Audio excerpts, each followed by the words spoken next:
Welcome to the Tech Force Airgun Guru Show. And today we're going to do a how-to video. And today we're working with a Tech Force Model 78. And we're going to take this gun out of the stock. And we're going to show you the trigger adjustments on it. We have several people that emailed in and wanted to see a video. First of all, we're going to identify the two things that we're going to be working with to take the gun out of the stock. The first is the screw here. That's the main screw.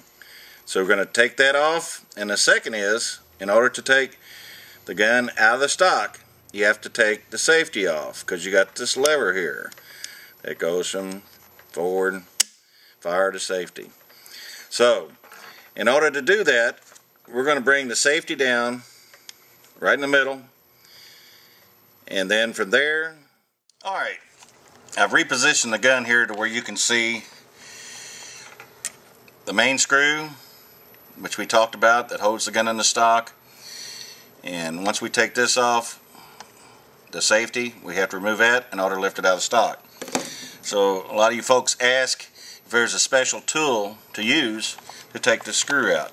No, I just use a standard straight bladed screwdriver, and of course it's hard to see it on this side. And as you see, just get it in the slot on one side or the other, and it'll turn it. These you only snug up. You do not over tighten these. Alright, let me let you see that end of there.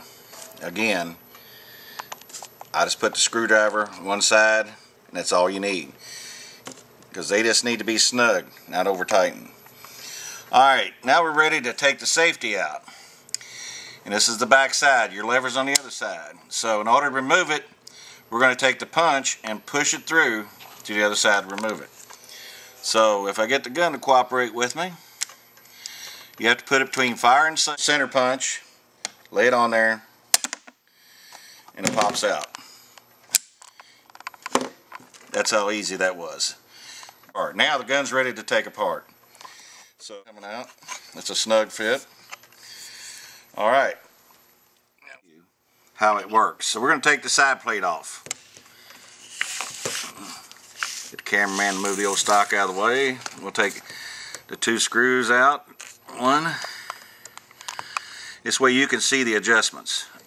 These are all preset at the factory, but some of you guys say that you just like to get in there and adjust them, so you know, I understand that. You can make them a lighter or a little heavier. Let's see if this kind of get this little plate to pop up for me.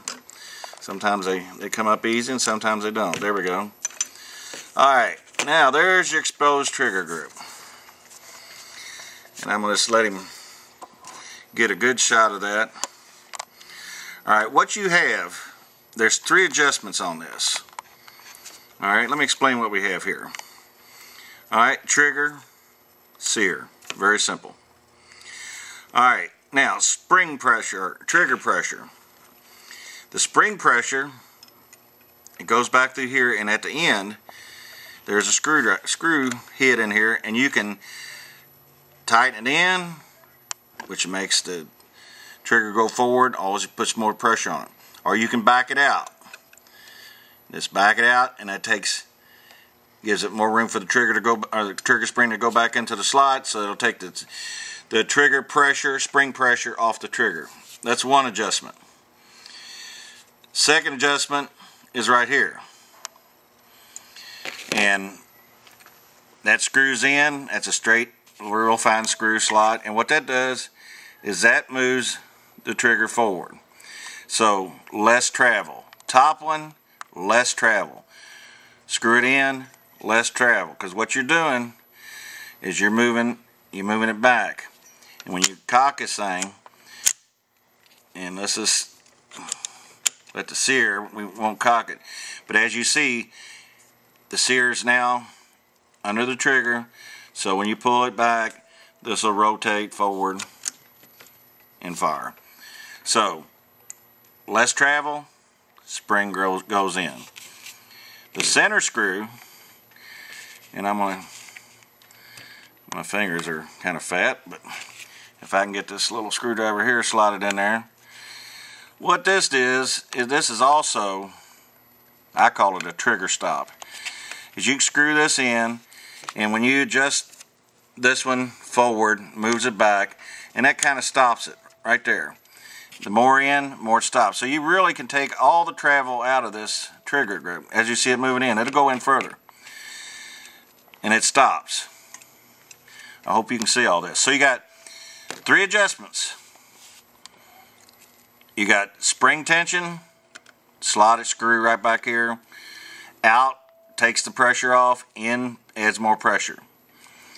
These 2 are your travel. Top one, screw it in more, less travel.